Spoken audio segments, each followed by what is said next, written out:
You are picking up on that, and I thank you for that because that is exactly my intention. So, something that I have been thinking about, struggling with, wrapping my head around, whatever you want to call it, over the last maybe year to year and a half is what it looks like for me to engage with food again professionally, because that is my work as a chef, culinary producer, and marketing director,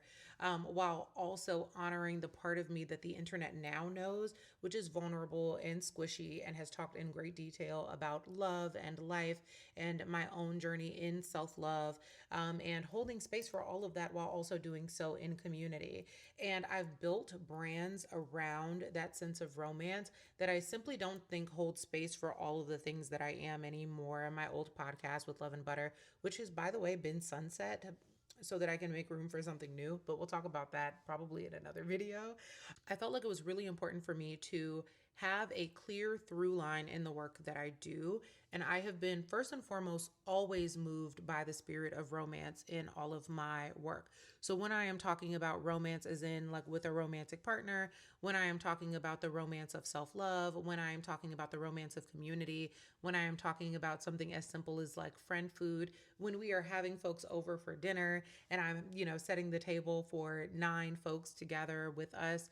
all of those things are threaded through with the same string, which is the string of romance. And I feel like that has so much value for me because I value sentimentality. I value the use of rich and robust and flowery language. I feel like there's got to be room for softness. And I have found, I think, through my love for making food and making food content, I have found my pocket of kind of infusing all of that vulnerability into the work that I do. So, yes, you did pick up on romance as the spirit of that correctly. I think I ran away from calling myself a romantic because I did not like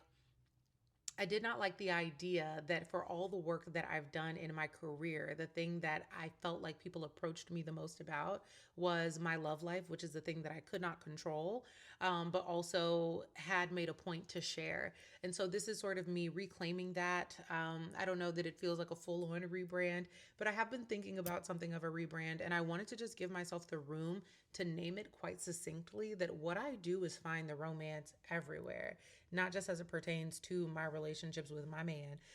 but as it pertains to me moving through life. I have a very romantic way of looking at the world, and I wanted to be able to share that, and food is the way that I translate myself onto the plate.